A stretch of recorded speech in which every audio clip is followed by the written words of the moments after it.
Different by design. Studebaker is. Studebaker is. Studebaker is. Different by design. Different by design? What's that mean? Can you hear me okay? Good. Before I jump into this, I want to explain how this presentation came to be. There is an organization called the Ephemeral Society of America, and I had never heard of it.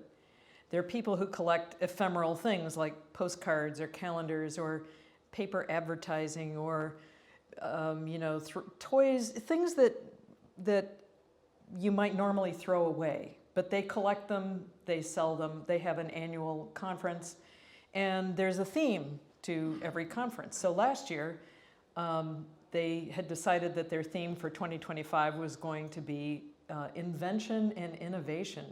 And so I got a call from an exhibit designer that I had worked with years and years ago.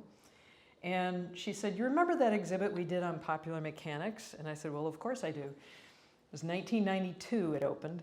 She said, "I think that you'd be a great speaker for our conference and talk about popular mechanics and invention and innovation." So I'm thinking, how do I put this together into something that is using this sort of, magazines, which are themselves ephemeral. Many of them just get thrown away or used, as somebody told us today, to hide their blue magazines in.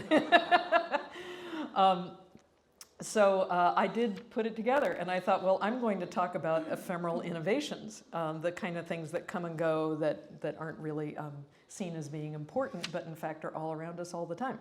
So that's how this came about. So here we go. So not all inventions and innovations are world-changing. Many of them, even the patented ones, are simply solutions to the minor problems of everyday life or incremental improvements to other inventions. Now, these ideas and innovations often have a short half-life, if they have any life at all, making ephemera such as magazine articles and period advertisements the only record of their existence.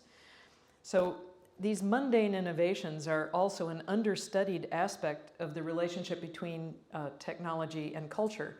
Only a small fraction of inventions are commercially produced, and even fewer become widely used. Yet most studies of innovation and invention focus only on those that eventually come into widespread use, the light bulb moments, you might call it. And yet for every world-changing light bulb, every cotton gin, every telephone, every assembly line, every Apple computer, there are hundreds of inventions that never make it. So today we're going to look at innovation and invention from the starting point of persistent problems that people have solved in different ways over time, whether their ideas succeeded or not. So the through line on this is the problem that people are trying to solve, not really the invention itself. So to do this, I'm going to use examples from Popular Mechanics, a magazine founded in 1902 and still published today. So first, although today you're much more likely to see it online, they do still do a paper edition, but you know how things are going. It's all online. So a little historical context on this genre of magazines. There were once dozens of titles similar to Popular Mechanics, starting in 1845 with Scientific American, this being its inaugural issue, 1845. Now, I'm not going to show the first edition of all of these. Most of the ones I'm going to show pictures of are magazines I had hanging around in my office. So there was Popular Science, Science and Mechanics. I love that one. I grabbed that one just for the cover.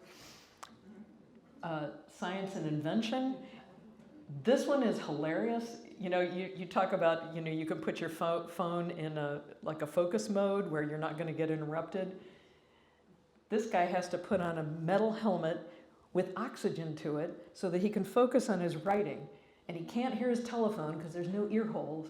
But then I'm looking at this and I'm going, why is there a fan on the wall? Like, he can't feel it. He's in a metal diving bell or something. Anyway, I love that one.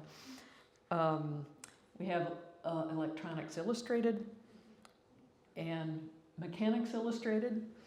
And there were many more. I mean, the list goes on and on. Modern Mechanics and Inventions, Radiocraft, The Electrical Experimenter, et cetera, et cetera. And I'm sure that some of you have looked at these issues. How many people here have looked at popular mechanics or popular science? Those are kind of the two big ones. Almost everybody, yay. Great. You can give me some ideas for my next talk. So over time, though, they became a little less intellectual than the original ones, and more how-to oriented, following the lead of popular mechanics, which is the third oldest of all of this kind of tech magazine. And they were the first to use the bold color cover illustrations, which is now a hallmark of that genre. It was also the first to include detailed how-to drawings. So this type of magazine publishing peaked in the mid to late 20th century when most, but not all of them, folded. So between them, these magazines documented an explosion of ideas, innovations, inventions, from home tinkerers making their own devices to repairing or improving commercial products to inventors hoping to hit the jackpot with their idea. In the late 19th and 20th centuries, many inventors were basically and sometimes literally reinventing the wheel, especially as electricity and then computer chips were applied to the mechanical devices of yore, from small ideas like electric toothbrushes to big ideas like flying cars. So first, we'll look at the toothbrushes. We have the electric toothbrush from 1921 on that side, and over here, 102 years later, the electric toothbrush from 2023. This is also popular mechanics. This is a screen grab from online. I didn't go out and buy the issues, but and for the flying cars, we have 1906 flying car, 2016 another flying car, and I don't know if you can see it, but on the right, under the word car, right above me, it says, "For real this time, maybe." I'm sure you all flew your car here today, right? So you can already kind of see where I'm going with this. But now, before I launch full bore into Think It's New, Think Again, I'm going to walk through a couple of examples of what I would call Think It's Old, Think Again. So these are obsolescent inventions or products that linger in use long past their heyday despite being surpassed by new ideas and technologies. So they still work, they're still used, they're still a locus of some inventiveness, even though they're no longer perceived as technology, but more just as stuff taken for granted, kind of part of the landscape. So take the problem of tangled, twisted telephone cords. So at first, as you can see here, the problem was getting the two cords crossed up while talking because the speaker and the receiver were separate pieces. But never fear, the cord reel solved that problem once and for all in 1919. And all of these examples I'm using of the inventions, these are all from popular mechanics. But by the 1930s, the speaker and the receiver were part of the same handset. So most inventions focused on detangling the cord between the phone body and the handset. So you see here, this one has a little rotary device so that the cord doesn't get twisted up. So even so, patents for retracting cords between the wall and the phone continued to be issued, like this one in 1990. So what else was going on in 1990? Enter cordless phones.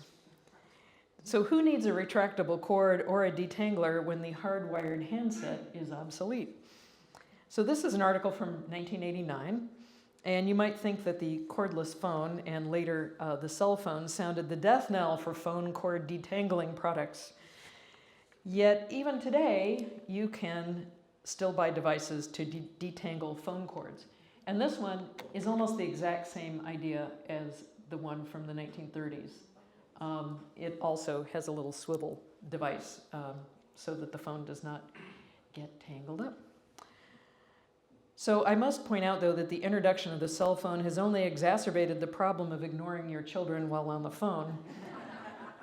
But don't worry, I'll get to devices that help you safely ignore your children in a few minutes. I know Kyle will be interested in that one. So let's look at another think it's old problem. Dirty records. Oh wait, not that kind of dirty record. Tipper Gore solved that one back in 1985. And I think most of you remember Tipper Gore. This kind of dirty record. So the dirty record problem was solved by record cleaners like the popular Ronco record vacuum from 1976. I remember this. I knew someone who had it, and it made a terrible noise. And I thought, what is it doing to my record? So it's cordless. It's electric. The battery's not included. So you might think that, you know, sales and new record cleaning patents would dwindle away when CDs came in. Well, they did decline, but they didn't disappear, even when streaming came into being.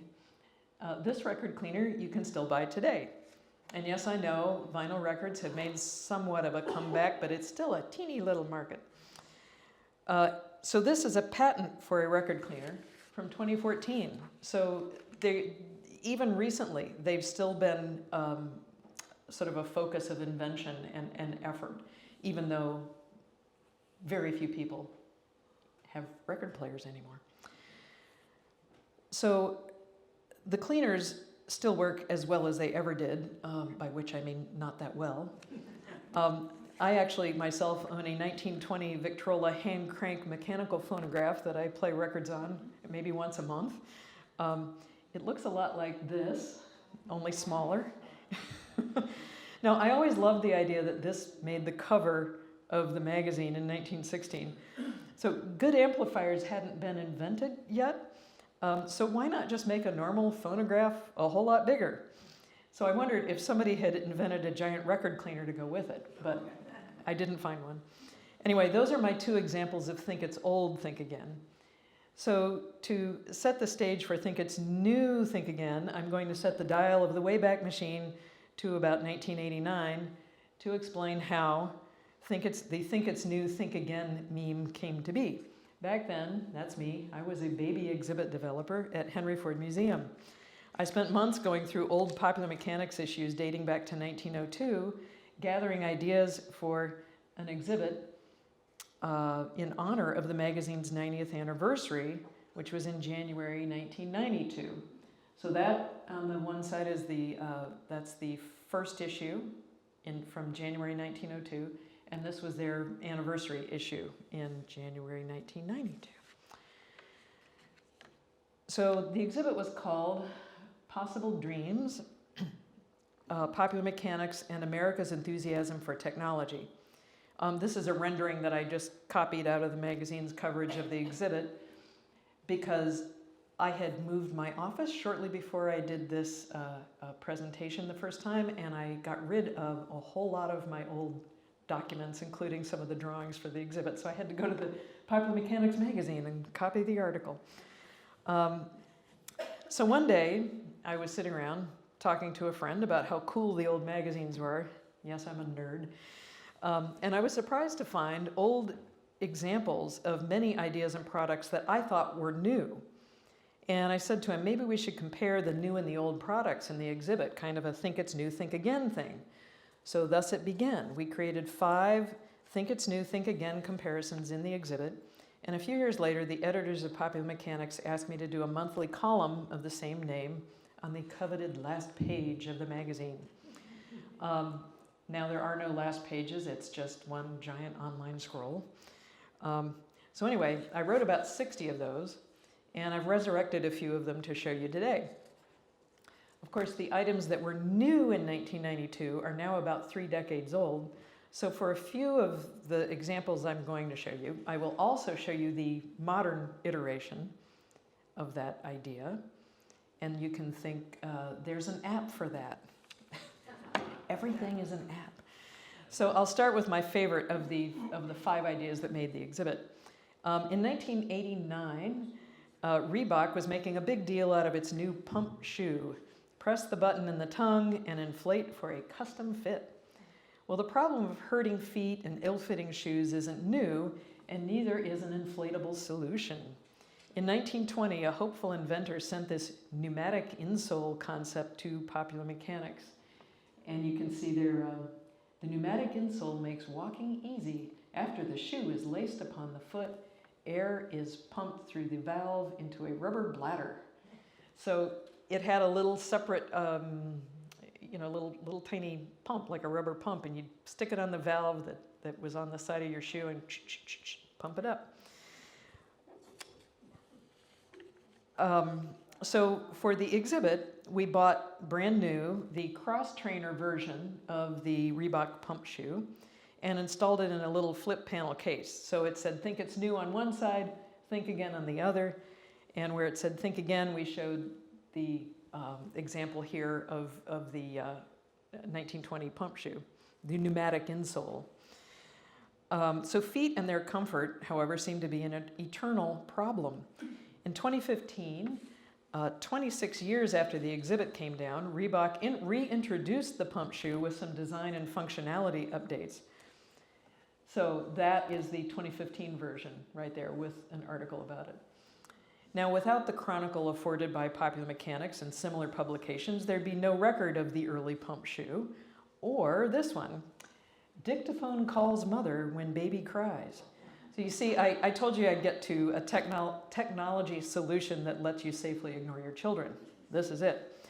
So this was the brainchild of a handy husband with an old dictaphone and an inventive mind. And as far as we know, he never tried to patent it or manufacture it. For the exhibit's new item, Henry Ford Museum bought this Play School baby monitor, which the museum wisely added to its collection, along with the instructions and all the product packaging, which usually people toss in the trash. So a few years after we did the exhibit, when I was writing the column for Popular Mechanics, this is how it looked on the last page of the magazine. So that was the last page with my byline on it, as you see. We had a picture of the new item and then the Think Again item down below. So if you go back to, I don't even remember the years that I wrote this, but there's a whole lot of Pop Mechanics magazines in the 2000s, early 2000s that have these on the last page. So for your future ephemeral documentation needs, I want to point out that the Henry Ford has, from its beginning in 1929, collected new products. So buying something like this when it was brand new is nothing new for them. It also has an extensive collection of what they call product literature, things like product manuals or marketing materials. The curators realized that they couldn't collect more than a fraction of the flood of 20th century consumer products. So in addition to product literature, they started collecting catalogs from a wide range of companies. So researchers can go back and take a look at what we were doing in the 2000s. So what happened to baby monitors today? There's an endless array of video baby monitors that compete for your inattention, like this LB Tech EasyView with its portable monitor. Of course, it's already passé now, tossed aside in favor of monitors that give you live updates and images on your phone via those all-purpose inventions, Wi-Fi, and apps. It's especially fun when the kids figure out where the camera is and what the whole point is, and they start talking to you through it and adjusting it and turning it off. So I took these photos a few months ago at a friend's house. I was telling her about this presentation, and I mentioned the baby monitor example. So she immediately pulled out the LB Tech monitor and told me that she had abandoned it in favor of the new one that sends the video to her phone. So the old one still works fine, but she's got the new one because it's more convenient. So speaking of safety and security, do you think home security systems that photograph the perpetrators are new? Well, think again. When subscribers got the June issue in 1914, they might have been inspired to duplicate this setup in Catching a Thief with a Camera. A farmer whose melons were regularly stolen aimed a concealed camera at a ripe melon with a trip line connected to the shutter. Then all he had to do the next morning was rush down to his field, and yes, the melon had been stolen. He took the film to his darkroom. He printed the perp pic. He mailed it to the person stealing his melons, whom he recognized. along with a sternly worded letter. So it was a little easier to catch the thief in 1999 when you could set up a closed circuit network of cameras and monitor them on your computer via the internet. You could even set it to call or email you when the motion detector activated. So hopefully you didn't have any pets or, that kind of thing. But look at all the wires involved with that thing. That was a lot of setup work then. So today, where are we? Well, you've seen the ads, they're everywhere. There's Ring Doorbell and Vivint and Simply Safe and ADT and et cetera, et cetera. This is a screenshot of Popular Mechanics' website comparing security systems for 2025. So just like the new baby monitors, the physical installation is augmented with Wi-Fi and smartphone apps. So we go from the laborious film developing farmer to this. So this time, we're going to work backwards. We're going to start with today.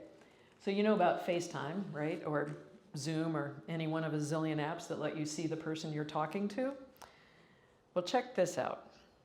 Phone users see each other by television. This is from 1934. Now in 1934, we barely had television at all. The TVs then were really experimental. They were mechanical scanning systems with tiny little pictures. Those mechanical scanning TVs were first demonstrated in 1925, and the first vacuum tube based televisions were demonstrated in 1936, which is 2 years after this appeared in Popular Mechanics. So this is very unusual. So back when we did that exhibit a long time ago, we compared it to teleconferencing, a cumbersome but workable arrangement requiring several pieces of hardware plus a TV set. It was mostly used for business, despite the happy family shown here using the PictureTel brand.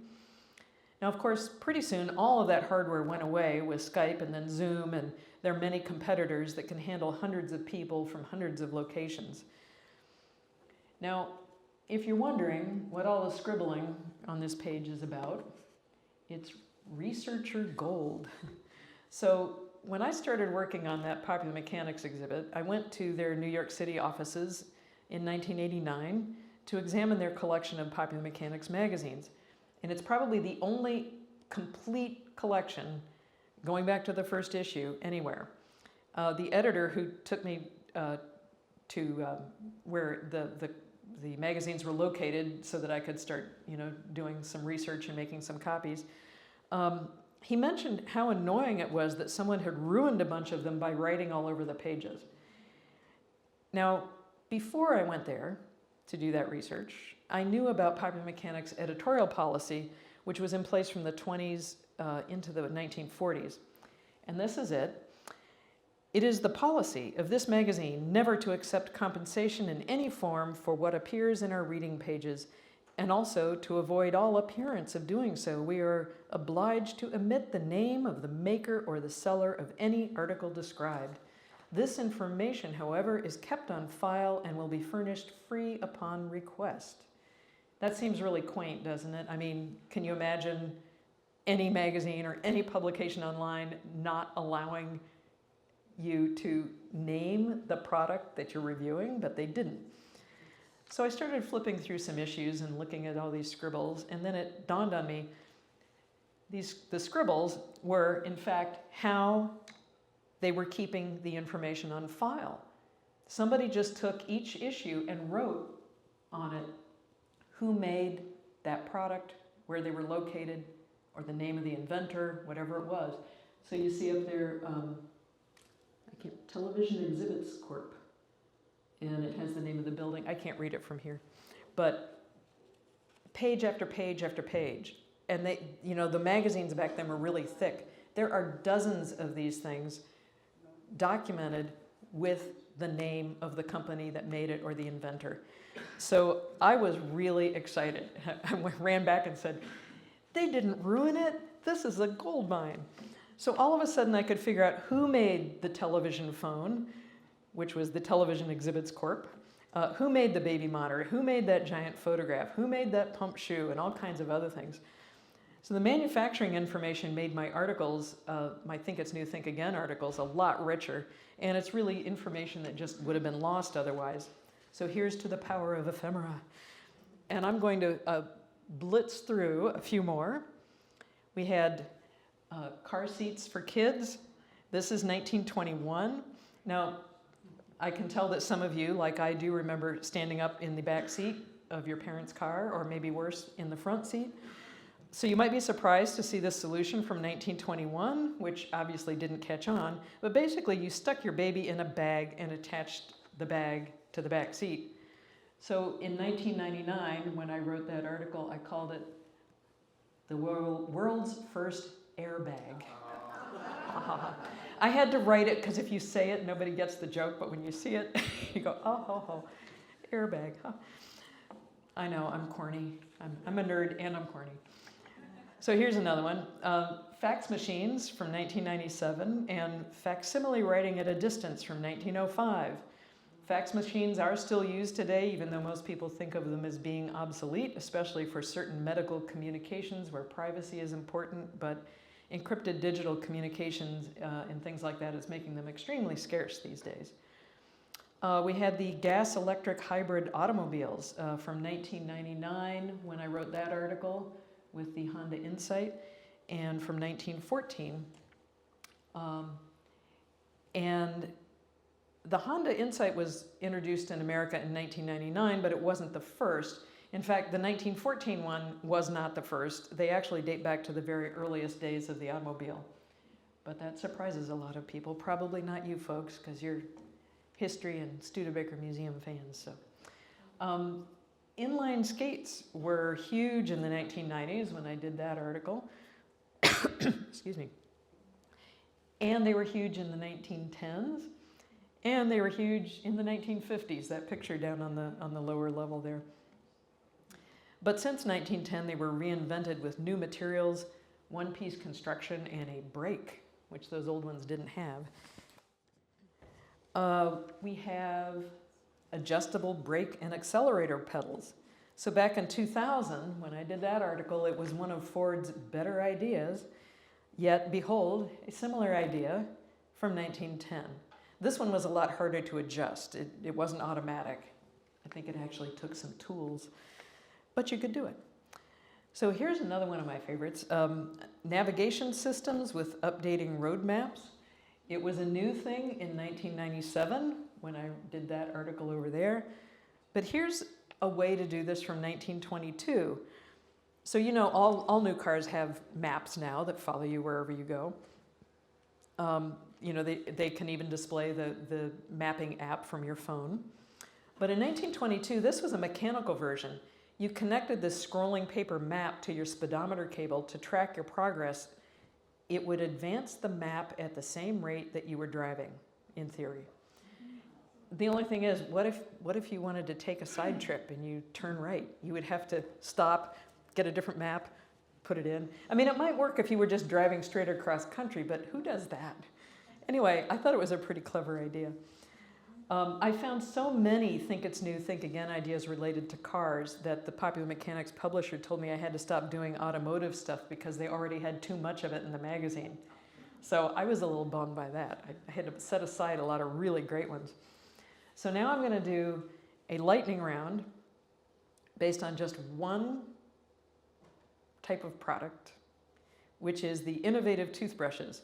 All of the ones I'm going to show you are from between 1921 to 1925. And if you know something about, you know, American history in general, that was a time when people were starting to really learn a lot about how disease was transmitted and how, you know, hygiene and cleanliness. You know, those ideas had been around for a long time, but they were really starting to come into the home, and people were starting to look at how do we make our kitchens and our bathrooms more sanitary. So there are dozens of toothbrushes in Popular Mechanics in the 1920s. So that's one I showed you earlier. It looks a little dangerous to me. I'm not sure that I would want to put that thing in my mouth with that giant motor right there, but you could. Here's another one. New toothbrush cleans all surfaces of teeth. And you see the writing down here, Bidental Products Company from Newark, New Jersey. We have new toothbrush sterilizer keeps brush sanitary. I like this one. Automated toothbrush attaches to faucet. Water pick, anybody? You got one? The toothbrush, which is made entirely of rubber instead of having the usual bristles, and which can be sterilized in boiling water without injuring the composition. I also love the way that they wrote about these things, you know. They're just delightful.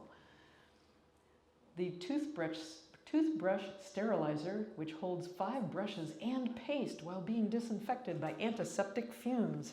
I don't know if that little box was airtight, but whew, hope so. I like this one.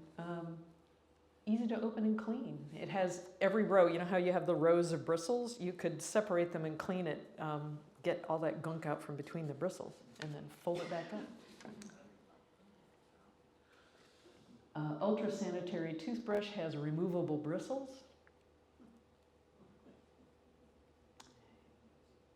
Toothbrushes collect germs if left exposed. This is really simple, and some of you who have old houses like I do might actually have one of these, but it's just a cup that you turn upside down over your toothbrushes in a little rack on the wall. What a simple idea. We should do that now. You've probably seen those studies about, you know, when you flush your toilet. I'm going, this is way too much detail, but like all this stuff that's kind of spewed out in your bathroom and gets on your toothbrush, and this might be a good idea. So what? So what do all these anachronisms mean, if anything? There's certainly evidence of the amazing human capacity for inventiveness and the Western belief, especially strong in the US, that technology can solve almost every problem, even the ones that technology itself creates. So I'll leave you with a final story about one of the greatest technological anachronisms of all time.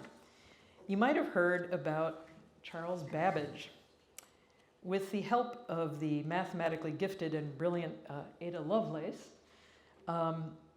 he designed and damn near built a mechanical computer in 1820 called the difference engine. It was an automatic mechanical calculator intended to compute tables needed for the many functions of engineering, science, and navigation. Although he wasn't able to overcome the great expense and difficulty of building a complete working model, others have since done so. And this is one of them. And it actually works when they built the whole thing.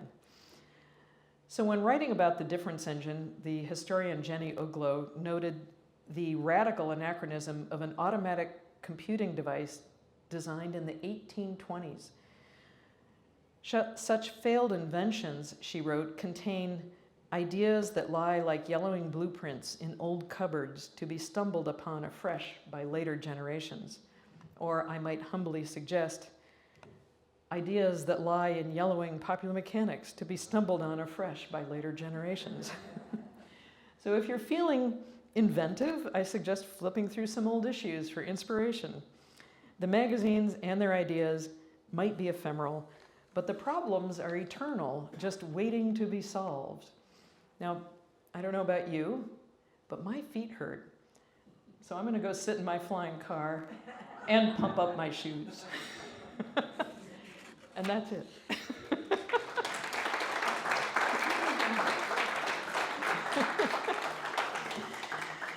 Different by design. Studebaker is. Studebaker is. Studebaker is.